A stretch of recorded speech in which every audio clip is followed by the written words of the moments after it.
Assalamu alaikum, everyone. Welcome to another Kissa podcast. Today, we're doing something new and different. We are going online with our podcast because our guest is not in Bahrain today, but we still wanted to share her Kissa with you.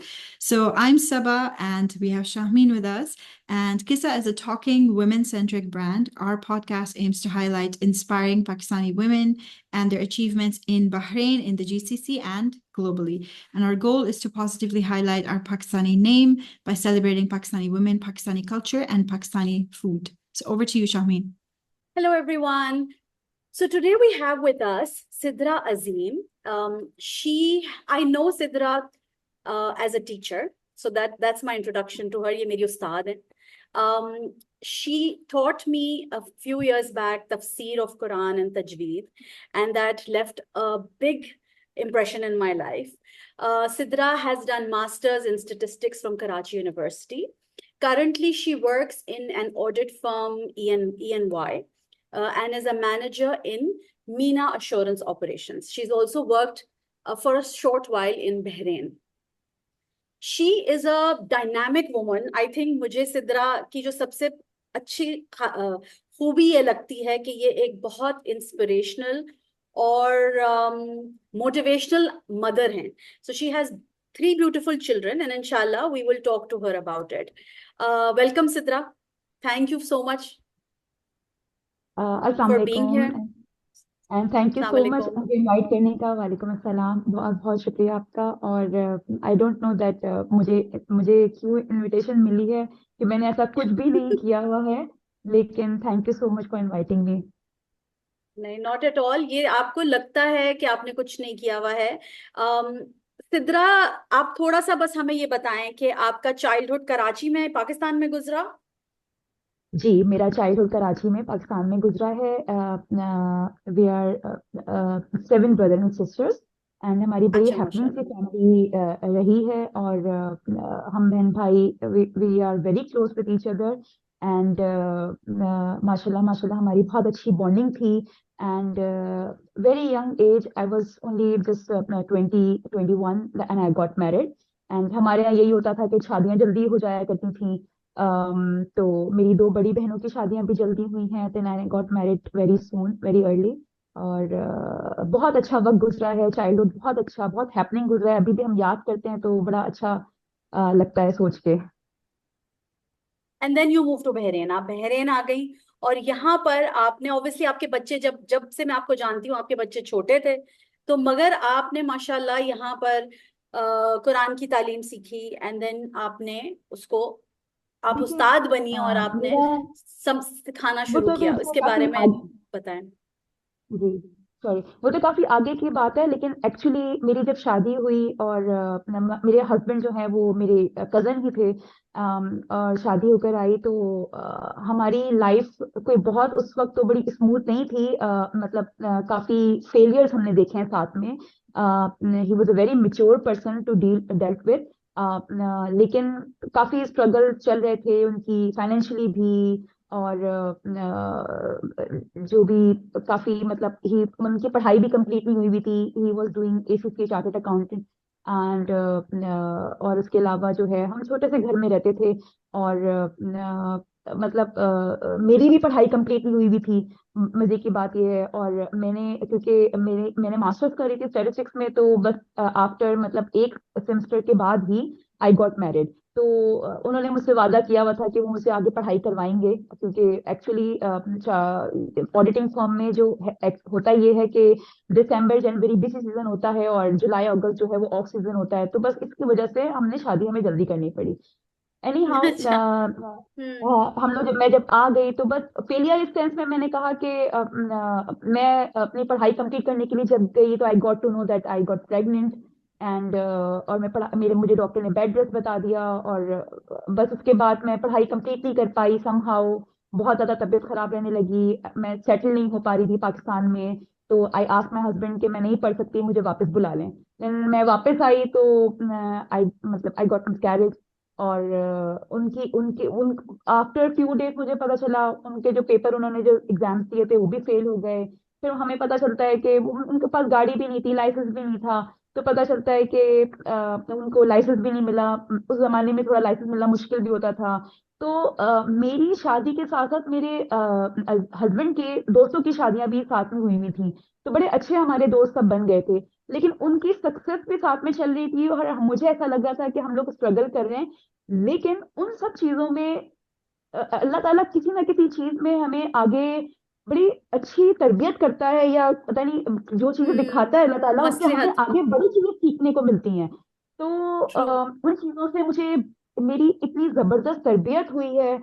और क्योंकि मैंने अपने husband को हमेशा बड़ा compose, बड़ा mature, आगे अगर मुझे मैं कहीं मतलब कमजोर पड़ रही हूँ, वीक हो रही हूँ, तो उनके जो अल्फाज हैं मुझे आज तक याद आते हैं कि किस तरीके से हम लोग, मेरे ख्याल में आप यकीन जाने कि मुझे ऐसा लगता है कि हम लोग साथ फाइनेंशियली, स्पिरिचुअली, जिस भी तरीके से आप कह लें, हम लोग साथ ग्रो कर रहे थे। मेरी तरबियत में सबसे बड़ा हाथ जो है, मतलब शादी माँ बाप का तो ऑफ कोर्स होता ही होता है, वो तो है, लेकिन मेरे हस्बैंड का बहुत बड़ा हाथ है।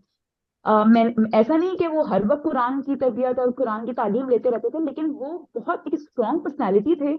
और आप समझ लें कि जैसे कि होता है ना कि फितरतन एक इंसान जो है बड़ा मिच्योर, बड़ा नेक होता है, और बहुत इखलाक में बहुत हाई क्वालिटी का होता है। तो शायद उनका इखलाक इतना अच्छा था कि वो मुझे जो बातें करते थे आज तक वो मेरे कानों में गूंजती हैं। तो वो स्टार्ट हुआ मेरी तरबियत का। और हम लोग फिर तो आहिस्ता आहिस्ता सिद्रा, ग्रो सॉरी, पाए। मैं थोड़ा सा आपको वो बीच में जंप इन करूंगी, क्योंकि वो आपका ऑब्वियसली आपने बताया that there was a phase where you got married, and in fact जो चीज आप फेलियर कह रही हैं वो तो हमारी ग्रोथ है। एंड जी माशाल्लाह I have seen you done that. जी And then you started teaching Quran ki, Quran. I was one of your students. जी And then suddenly जो आप लोगों का एक शिफ्ट आया was when आपके हस्बैंड बीमार हुए। तो जी ऑब्वियसली यहाँ से एक आपकी एक और जर्नी शुरू हुई है, which is the journey of challenges. I still will not call it a failure, a journey of different sort of challenges. और मैं ये चाहूंगी कि आप अपनी ऑडियंस, हमारी ऑडियंस को ये बताएं दैट वो जो आपने सीखा था, जो what you learn from your own husband, वो आपने किस तरह अप्लाई किया जब वो बीमार हुए, और उसके आगे फिर क्या हुआ? बस हुआ ये कि बस छोटा सा मैं एक चीज ऐड करूंगी कि फिर एक जो जी तरबियत जी। तो वो तो हस्बैंड के साथ हुई, लेकिन उसके बाद मैंने 2011 में मैंने हज किया। और हज के बाद मेरी माशाल्लाह। मुलाकात मेरी टीचर से हुई, जो कि मेरी मेरे लिए बहुत, वो असल मेरी इंस्पिरेशनल वुमेन वो मेरे लिए हैं, कि जो मेरी टीचर से मुलाकात हुई, जिनके साथ मैंने कुरान की तालीम का आगाज किया। और बस वहां से जो है, जो वो मेरी जो कुछ और जो वो टीचर थी, और उसके साथ जो मेरे बाकी जो दोस्तें थी जो साथ में हम कुरान पढ़ते थे। तो बस वो 6 साल जो हम लोगों ने कुरान की तालीम हासिल करी है, दो कि वो पूरा कुरान मैंने फिनिश तक नहीं किया, मैंने सिर्फ सूरह तौबा तक पढ़ा उनके साथ। लेकिन वो जो मेरी जर्नी थी, वो मेरी जिंदगी की शायद सबसे खूबसूरत जर्नी थी। मुझे कोई इतनी अच्छी दोस्तों का साथ मिला है, कुरान के दोस्तों का साथ मिला है। तो बहरीन में बाकी तो सब चीजें मेरे लिए सब सेकेंडरी हो गया था। मेरे लिए बहरीन में रहने का मकसद ये था कि मैं अपने टीचर से एसोसिएटेड रहूं, मैं अपने दोस्तों के साथ रहूं, हम साथ पढ़ रहे थे, साथ सारी चीजें एंजॉय करते थे, बस वही हंसी मजाक, वही दोस्तें। बस 2016 में मेरे हस्बैंड की बैक एंड फोर्थ ट्रैवलिंग होना शुरू हुई, रियाद सऊदी अरब जाते थे। बस 2016 में हम लोग पाकिस्तान गए हुए थे for vacation. Then we got to know कि मेरे हस्बैंड जो है ही diagnosed with fourth stage of cancer. And उस वक्त उनके ऑफिस ने उनको बहुत सपोर्ट किया। और उन्होंने फौरी तौर पे उनको यही कहा कि आप इंग्लैंड चले जाएं, best of the best treatment करवाएं, आपने अपनी वाइफ अपने चिल्ड्रन को भी माशाल्लाह। वहां बुला लें। तो वो उनका एक बहुत बड़ा सपोर्ट रहा है। तो बस मैंने अपना वीजा अप्लाई किया, एवरीथिंग, मतलब ऑफिस वालों ने की बहुत सपोर्ट रही है। और मैं वहां चली गई बहरीन में। तो मेरे पास वहां बाहर, ओ सॉरी, इंग्लैंड, यूके में, जी जी। England, UK. यूके जाने के बाद जो मुझे एक तो ये कि मैं उस चीज, वो मेरे लिए एक बहुत बड़ा एक शौक था कि ये कैसे हो गया, मतलब इतनी अच्छी स्मूथ लाइफ गुजर रही थी। एक तो वो शौक था। और एक और शौक था, आप इमेजिन नहीं करेंगे कि मैं बहुत रोती थी ये सोच के कि मेरा बहरेन मुझसे छूट गया, और मेरी कुरान क्लास भी मुझसे छूट गई, मेरी वो दोस्तें भी मुझसे छूट गई। हालांकि ये बड़े चाइल्डिश एक मेरी सोच थी उस वक्त, लेकिन मैं बहुत ज्यादा इस चीज के लिए बहुत रोती थी। अपने हस्बैंड से कभी नहीं कहा, लेकिन ये मैं उस वक्त बहुत ज्यादा परेशान रहती थी। और हम्म। जाहिर सी बात है, मेरे हस्बैंड जो है, आई वॉज मैं उस वक्त मैं थी, आई वॉज 31 years old। तो बच्चे भी छोटे छोटे थे। मेरी सबसे छोटी बेटी जो है, she was only 2 years old। तो बस मैं वहां गई हूँ तो, लेकिन वो, अब मैं जब अपनी दोस्तों से, अपनी टीचर से या बात करती थी, फिर उसके बाद आहिस्ता आहिस्ता बस मैंने अपने आप को बहुत ज्यादा उसमें सोचा कि और मेरी टीचर ने भी मुझे गाइड किया, या और भी दोस्तों ने मुझे समझाया कि सिर्फ यही तो नहीं है ना कि कुरान पढ़ते ही रहना है। मतलब एक्चुअली तो असल चीज तो ये है कि उसको फिर अपनी जिंदगी पे इम्प्लीमेंट कैसे करना है, अप्लाई करना और है, आपको बिल्कुल। अप्लाई, अपने चैलेंजेस कैसे, अपने फेस पे सब्र कैसे करना है। तो मतलब, और फिर ये भी तो चीज अल्लाह ताला की तरफ से हमें मतलब समझ में आनी चाहिए कि जिंदगी तो हमेशा के लिए है ही नहीं। तो हम्म। अगर अगर वो यूके नहीं जाना हो तो, और जिंदगी खत्म ही हो जाती, तब भी तो जिंदगी मतलब खत्म ही हो गई ना फिर तो जिंदगी तो कभी भी अवधि नहीं रहती। तो ये चीजें समझ में जब आई, तो फिर आहिस्ता आहिस्ता सब्र आना शुरू हो गया कि मतलब ये ऐसी कोई चीज नहीं है कि इसके लिए अब जो है जरा सा भी परेशान होना चाहिए। तो अब उस वक्त तो सब्र ही करना था, लेकिन वहाँ यूके में रहने के अपने चैलेंजेस, बच्चों के साथ के चैलेंजेस। हम्म। मेरे हस्बैंड ने मुझे एक दफा कह दिया था कि मेरे सामने कभी रोना नहीं। तो बस वो दिन था, और आज मतलब उसके बाद जो 10 months हमने वहां साथ में गुजारे हैं, मैं कभी भी उनके सामने नहीं रोई। मतलब मैं मशीन बन गई थी, बस काम करना है, काम करना है, काम करना है, मतलब लगे रहना है, नहीं, और जो बिकॉज चीज आ एकदम रही है से आगे। वो एक ऑब्वियसली एक लाइफस्टाइल चेंज, कि not only a lifestyle change going to UK, but then obviously आपने बीमारी उनकी संभालनी थी, आपने छोटे बच्चे संभालने थे, सो उसके चैलेंजेस एक डिफरेंट होंगे, राइट? बिल्कुल डिफरेंट इस लिहाज से थे कि बच्चे बहुत छोटे थे, उनको कुछ भी समझ में नहीं आता था। मेरे जो एक्चुअली मेरे हस्बैंड जो है, वो बहुत ज्यादा, बहुत मतलब बहुत अच्छे फादर थे। मतलब छोटे छोटे मेरा मतलब मेरा सबसे बड़ा बेटा भी 6 7 का भी नहीं हुआ था, 7 का हुआ हो गया था। लेकिन वो बहुत क्लोज अपने बेटों से रहते थे। बेटी तो खैर बहुत हम्म। छोटी थी। लेकिन जैसे ही उनकी बीमारी और उनका जो कीमोथेरेपी स्टार्ट हुई, तो उन्होंने अपने बच्चों से थोड़ा सा डिस्कनेक्शन कर लिया। आई डोंट नो उनके क्या उनका थॉट प्रोसेस था, लेकिन वो उनके पास इतनी सेहत भी नहीं थी कि वो उतना मतलब शायद वो बात नहीं करना शायद चाहते थे। सेहत, हाँ बिल्कुल, बिकॉज हम्म। आई थिंक एक अंदर से person is going through so much. बिल्कुल बिल्कुल। तो एक मुझे वो दर्द, वो तकलीफ, वो देख के कि बच्चा मेरा दरवाजे पे खड़ा हुआ है, मेरा सबसे बड़ा बेटा, और वो अपने बाप के पास जाना चाह रहा है, लेकिन वो ही वाज नॉट वेलकम कि वो कमरे में आ सके और वो बात कर सके। तो वो एक डिस्कनेक्शन होना थोड़ा सा शुरू हो गया। और बेटी के साथ तो वो तो बहुत छोटी थी, लेकिन बेटी से वो इतने ज्यादा क्लोज थे कि उनके मुंह से कभी कभी निकलता था कि इसको देखकर मुझे जिंदा रहने का दिल चाहता है। ये उनके अल्फाज मुझे आज तक याद हैं। खैर, चैलेंजेस तो बहुत थे, लेकिन अल्लाह ताला हर तरह से साथ भी दे रहा था। उस वक्त मुझे बहुत सारी चीजों का एहसास होना शुरू हो गया। मेरे हाथ में क्रेडिट कार्ड होता था, मेरे हाथ में, मैं जाऊं जो भी मुझे खरीदना हो खरीद लूं। लेकिन फिर मुझे उसका एहसास हुआ तो कि कोई मतलब सेहत से बढ़ के शायद कुछ भी नहीं है। मैं क्या खरीद लूं, मुझे वहां के खूबसूरत नजारे अच्छे नहीं लगते थे। मुझे क्या चीज अच्छी, मुझे कुछ भी, मुझे वहां की बारिश अच्छी नहीं लगती थी। मतलब मैं ड्राइव करती थी तो मैं मुझे मुझे अक्सर अपने आप को वेंट आउट करना होता था, तो मैं गाड़ी में बस होता था कि बस इसी वक्त रोना है तो रो लूं, लेकिन मुझे घर जाना है तो उसी तरीके से स्ट्रांग उनके सामने बनना है। तो इसी तरह से वक्त गुजरा, बहुत सारे लोगों ने उसको सपोर्ट किया। आते थे लोग, बहुत सारे अजीम के फ्रेंड्स। लेकिन कभी कभी ऐसा लगता है कि कुछ दोस्त जो हैं सबसे बढ़ के हो जाते हैं। तो उन लोगों ने बहुत ज्यादा सपोर्ट किया।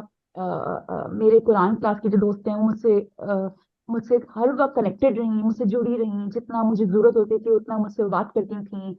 तो आप भी शामिल, आपने भी मुझे मेरा बहुत साथ दिया। आपको याद भी ना हो, लेकिन मुझे याद है कि नहीं, बहुत इतना सारी नहीं चीजों में, जितना बच्चों के, किया जा सकता था। नहीं, नहीं नहीं बच्चों के सिद्रा। स्कूलों के मामलों में, बच्चों के हम्म। स्कूल की फीस मैं पे कर चुकी थी बहरीन में, तो वो रिम्बर्समेंट कराने में आई। मुझे मुझे बहुत अच्छी तरह से याद है कि तो मैं कभी नहीं भूलती कि किसी ने अगर इतना सा भी किया होता है, तो you are one of them.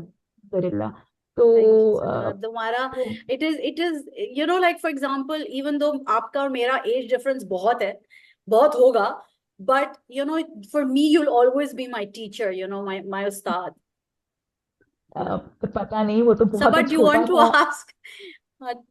No, I mean, I'm just listening here. Shahmeen has been telling me about you, Sidra, and she's been like, we have to get Sidra on, we have to get Sidra on. And I've just been Yeah. listening to your beautiful story unraveling. And I say the word beautiful because I just feel कि इसमें इतने सारे lessons हैं हम सब के लिए, इतनी सारी आपने जो बातें कही हैं, like just now you mentioned कि जो friends होते हैं, you know, they become sometimes a part of our life कि in need जब हमें चाहिए होती, sometimes they become more than family, and that's also a really beautiful thing that I think कि we don't realize कि हमारी जो friendships हैं and the little bit that we do for each other कि कितना impact होता है उस चीज का. So I'm just here listening. It might look like I don't have a lot of questions today, Shami, but I'm here listening, and I also agree, नहीं, Shami, बिल्कुल, very modest, by the way. yeah.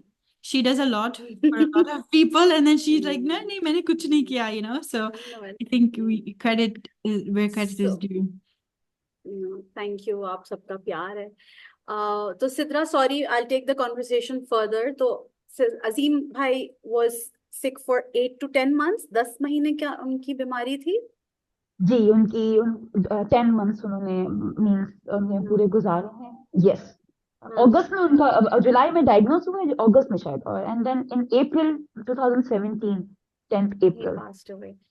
Because उनकी ये जो हमें obviously बहुत सारी और चीजें ऑब्वियसली गुजरी होंगी उस टाइम पे, जो ऑब्वियसली लूजिंग योर स्पाउस, आपके जो जो इतने माशाल्लाह उनका नाम भी अजीम है, and he was Azeem. I know about him, I know him. But उसके बाद ऑब्वियसली एक बहुत बड़ा चैलेंज आपके ऊपर था, जो था वो बच्चे, माशाल्लाह छोटे बच्चे अंडर 7, फिर कमाना, फिर उनको उनकी तरबियत करना, उनको रेज करना. तो इस चीज से जरूर सिद्रा स्टार्ट करेंगे कि what what happened after that, you know, कि एक चीज तो ऑब्वियसली आपने ट्रॉमा एक अलग गुजारा जिसमें आपने ये सारी चीजें देखी, और उसके बाद उनके इंतकाल के बाद, बिकॉज अक्सर खवातीन बहुत, मतलब there are all different kind of women, right. कुछ औरतें बहुत जॉब भी कर रही हैं, करियर में भी हैं, उनके लिए मे बी वो फाइनेंशियल इंडिपेंडेंस जो है वो आसान है. बट कुछ औरतों जो शुरू उनको करना पड़ता है, उनके लिए यूर अ मोटिवेशन, इंस्पिरेशन, के बेशक लग रहा होगा चैलेंजेस हैं और अभी तक हैं, बट नामुमकिन चीज नहीं है, खतरनाक चीज नहीं है. तो प्लीज अभी इसके बारे में हमें जरूर बताओ. जी, मैं बिल्कुल बताना चाहूंगी, इसलिए कि वो भी एक बड़ी जर्नी रही है, बड़ी लंबी। अब तो मैं कहूंगी कि अब तो 7 साल हो गए हैं, लेकिन इंतकाल के फौरन बाद मतलब उस वक्त तो मुझे नहीं फील हुआ, लेकिन अल्हम्दुलिल्लाह अल्हम्दुलिल्लाह I was very very blessed, very very blessed कि मुझे उन अजीम की कोई नेकी थी, या अजीम की कितनी अच्छी पर्सनैलिटी है, उन्होंने इतना अच्छा काम किया था, या उन्होंने इतना असर छोड़ा था कि उनके उन्हीं के बॉस ने मतलब उन ईवाई ने ही मुझे जॉब ऑफर कर दी, और वो भी बहरीन में, क्योंकि दे नो कि मैं मेरी जिंदगी मेरा विथ शादी नॉट के बाद मच का टाइम है experience, with not much experience. Much, मतलब आप समझ लें 0%। मतलब मेरी पहले मैंने जो जॉब करी थी वो 3 मंथ्स 4 मंथ्स की थी, उसके बाद तो फिर मैंने नहीं की। आई वॉज मतलब मैं तो I used to be house house wife. Wife, मैं हाउस वाइफ ही थी ना, वो तो आपने देखा ही था शामिल। तो मेरी तो मैंने उसको एज अ चैलेंज लिया। मैंने सोचा कि मतलब इससे बढ़ के मुझे, अगर वो मुझे ऑफर कर रहे हैं तो मतलब मैं आई शुड ट्राई। तो मेरे फादर ने मुझे काफी मोटिवेट किया कि नहीं तुम जाओ और करो, और बच्चे भी फिर मेरे मेरे साथ ही आ गए वापस बहरीन में। और लेकिन मुझे ये उस वक्त ये नहीं पता था कि क्या चैलेंजेस मुझे फेस करने पड़ेंगे जॉब में रह के, मतलब और बड़ी बिग फॉर्म, ऑडिटिंग फॉर्म, जो जहाँ पे आप मतलब एक दफा रख तो लेते हैं, लेकिन उसके बाद सरवाइव करना वो बहुत ज्यादा मुश्किल और चैलेंजिंग हो जाता है।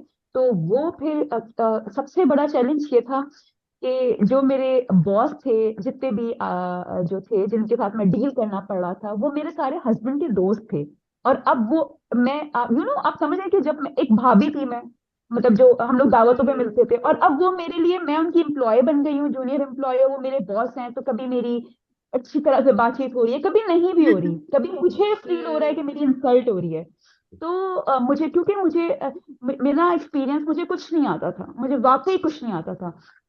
उस वक्त से और आपको जब फॉर्म में डाल देते हैं तो उसके बाद आपको छोड़ दिया जाता है कि आप खुद सीखो, खुद लर्न करो। तो वो एक बहुत बड़ा चैलेंज था मेरे लिए कि किस तरीके से सरवाइव करना है ऑफिस में। और हाँ, मुझे उस वक्त जो है, क्योंकि बहरीन में मैंने मेरे अलावा किसी को भी नहीं देखा कि कोई पर्दा करता था। तो चूंकि जिन्होंने मुझे जॉब ऑफर करी थी ही न्यू कि मैं पर्दा करती हूँ, तो उन्होंने ये सोचते समझते करी थी कोई बात नहीं सिदरा पर्दा कर लेगी। तो जब मैंने अपनी कुरान की टीचर अपने दोस्तों से डिस्कस किया तो उन्होंने मुझे ऑप्शन दिया कि अगर तुम मतलब ये अगर तुम्हें एक बैरियर लगेगा पर्दा करना तो तो तुम मतलब हाँ उतार बल्कि भी मुझे सकती हो। याद है शायद मेरी भी तुम्हारी इस सिलसिले में हैड अ डिस्कशन अबाउट जी। इट, तो उसका जवाब मुझे बहुत अच्छा लगा सिद्रा, अगर तुम्हें याद हो और तुम फिर उसका जवाब हमें दोबारा बताओ। मुझे ऐसा लगा कि पता नहीं मैंने आपको क्या जवाब दिया था, लेकिन मुझे उस वक्त लगा कि अगर अल्लाह ताला ने मुझे यहाँ तक पहुंचाया है तो बस सिर्फ और इन्होंने मुझे जॉब पे पर्दे के साथ ही एक्सेप्ट किया है, उनको बहुत अच्छी तरह पता है। तो सिर्फ इस चीज के लिए कि मुझे अजीब सा लगेगा तो मैं मतलब अब मैं इस चीज को छोड़ नहीं सकती।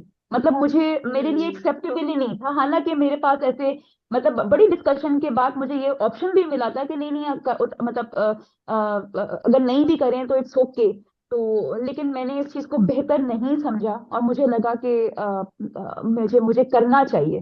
तो मैंने करना शुरू तो किया, लेकिन वहां पे क्योंकि I was the only women कि मैं करती थी, तो वो एक होता है ना कि जब आप ऑफिस में काम कर रहे होते हैं तो आप मर्दों से जब आपकी डील हो रही होती है, बात हो रही होती है, कोई कन्वर्सेशन हो रही होती है, तो मुझे शुरू में ऐसा लगता था मेरा एक कॉन्फिडेंस लेवल आपका जो है ना थोड़ा सा मुझे लगता है कि मेरा कम हो जाता था इस वजह से कि वो दूसरा बंदा बात करते हुए वो थोड़ा हेजिटेट हो रहा है। तो वो चैलेंजेस को भी फेस किया मैंने, लेकिन ये कि करते करते मतलब आहिस्ता आहिस्ता चीजें अपनी जगह पे फिट बैठने लगी और मैं नॉर्मल हो गई। मतलब नॉर्मल मैं इस सेंस में कहूंगी कि बहुत सारी चीजें नॉर्मलाइज साथ हो चल गया रही सिचुएशन। हम्म। जी, और साथ चल रही थी तो हर चीज थोड़ी सी डिस्टर्ब करती थी मुझे, लेकिन फिर मैं उसको ये सोच के कि बस अब आगे बढ़ना ही है, बढ़ना ही है। तो इन चैलेंजेस को साथ लेते हुए चलें और दूसरों को भी मुझे उसी तरीके से एक्सेप्ट करना पड़ेगा। अगर तो ये पर्दे की वजह से अगर मेरे कोई जॉब में कोई प्रॉब्लम आए या आगे कोई वो हो तो फिर तो वो अल्लाह की मर्जी है ना, तो फिर तो वो अल्लाह भी देख रहे हैं ना कि मैं कर रही हूँ तो उसकी रजा के लिए ही कर रही हूँ। तो वो भी चीज एक नॉर्मलाइज हो गई है अल्हम्दुलिल्लाह, मेरी वहां पे भी बहुत अच्छी दोस्तें बन गई। तो मुझे उस उन सब चीजों की वजह, और वो सारी दोस्तें वो सब अजीम को याद करती थी, मतलब सब अजीम को जानते थे। तो उनकी वजह से मुझे काफी रिस्पेक्ट मिलती थी ऑफिस सपोर्ट में मिल गई। हाँ। अल्हम्दुलिल्लाह। लेकिन काम का सिलसिला ऐसा था कि बहुत चैलेंजेस आई हैं, आप यकीन जाने मुझे बहुत ज्यादा जो एकदम से मुझे छोड़ दिया गया और मुझे डांट पड़ती थी, तो पूरी पूरी रात जो है डांट मतलब इस सेंस में कि मेरा काम गलत हो गया, मैंने कभी एक दफा पूरा का पूरा गलत डेटा किसी को भेज दिया, किसी लीडर को भेज दिया, तो मुझे बहुत ज्यादा मुझे बेइज्जती फील हुई अपनी, या मुझे ऐसा लगा कि मुझसे मतलब कितना बड़ा कोई मैंने गलत कर दिया है। मैं पूरी रात रोती रही या मैं अगले दिन भी परेशान रहती थी, मैं बहुत स्ट्रेस लेती थी। लेकिन वो इस मतलब वो जर्नी थी क्योंकि मुझे काम ही नहीं आता था, मैं सीख रही थी।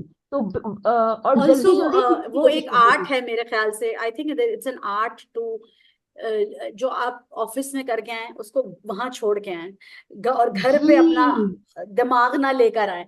ये बहुत, ये भी, ये दिस इज नॉट, ये सिर्फ आप नहीं गुजरती, इससे सब लोग, बहुत लोग इस चीज से गुजरते हैं। लेकिन शामिल मेरे साथ एक और चीज साथ में चल रही थी कि मतलब मैं मतलब मुझे लगता था it was not my cup of T. मतलब मेरे लिए मैं हम्म। हर रोज रात को सोचती थी कि आज मुझे कोई और चीज मिल जाए, कुछ मेरे हस्बैंड वापस आ जाएं, मैं अगले ही दिन जॉब छोड़ दूंगी, मैं रिजाइन कर दूंगी, क्योंकि वो मुझे 9 to 5 मुझे इस तरह की जॉब, मुझे ये कंपनीज में काम करना मुझे पसंद ही नहीं था। मेरे हस्बैंड खुद इस तरह के थे, वो कहते थे कि औरतों को कुछ ना कुछ करना चाहिए, मतलब कुछ प्रोडक्टिव हम्म। होना चाहिए, मतलब वो हमेशा इस तरह से थे। तो मैं उनको कहती थी कि हाँ मैं कुछ कर रही हूँ, मैं मुझे मेरा कुरान के साथ शौक है और मैं पढ़ भी रही हूँ और मैं पढ़ाना भी शुरू कर दिया और मैं आगे भी उसी में कुछ ना कुछ करती रहूंगी। तो लेकिन बस वो चीज तो नहीं हो पाई, लेकिन खैर बहरहाल, लेकिन आहिस्ता आहिस्ता करके देखें अब ये वक्त आ गया है कि ना मुझे अब किसी मेरे जो ऊपर जो मेरे सुपरवाइजर होते हैं जो मेरे साथ काम करते हैं, अल्हम्दुलिल्लाह अल्हम्दुलिल्लाह, वो जो इतना एक 5 6 7 साल की जो जर्नी गुजरी है, अब मुझे काम भी समझ में आता है। अब मैं इंजॉय भी करती हूँ उस काम को। अब मैं अपनी कलीग के साथ टाइम भी स्पेंड करती हूँ। और अब अगर मुझे कोई चीज गलत हो गया तो मैं उसको सर पे सवार भी नहीं करती। तो मतलब इस तरह से करते करते मेरी जिंदगी में इतनी एक सुकून की कैफियत आ गई है कि मैं अब उस काम को मैं अब सिर्फ इस तरह से सोचती हूँ कि मैं बहुत ब्लेस्ड हूँ कि मुझे ये जॉब मिली। वो दो वजह से कि एक तो अगर मैं अपने बच्चों को बहुत बहुत जो मेरी मेरे मैं बहुत ज्यादा जो हूँ एक होता है ना एक खुददार किस्म की औरत थी। तो वो अल्लाह ताला ने उस चीज को कायम रखा मेरे लिए। तो मैं अल्लाह का बहुत बहुत शुक्र अदा करती हूँ कि मैं खुद बच्चों के लिए अपनी सारी चीजें जो बच्चों की जरूरत होते हैं मैं पूरी करती हूँ, वो तो आप अल्लाह ही की खुद मदद पूरी से। करते हैं, माशाल्लाह। जी। और दूसरी बात ये है कि अगर मैं कुछ नहीं कर रही होती और बैठे बैठे भी अगर मुझे कुछ पैसे मिल जाते तो शायद मैं सरवाइव नहीं कर पाती, क्योंकि अकेलापन और खालीपन मुझे फिर उस वक्त बहुत ज्यादा फील होता। तो हम्म। उस वक्त ये मुझे समझ में नहीं आती थी चीजें, लेकिन अल्हम्दुलिल्लाह अल्लाह का बहुत बहुत शुक्र है कि अल्लाह ताला ने मुझे इस काबिल बना के रखा हुआ है। अल्हम्दुलिल्लाह। आई थिंक सिद्रा के आपने खुद अपने आप को भी उस स्टेटस में रखा कि मुझे जो सही लगता है मेरे दीन के हिसाब से, जो मैं लाइफ में करती आ रही हूँ, मैं वही रहूंगी। एंड देन अल्लाह आपके लिए आसानियां खुद पैदा करेगा।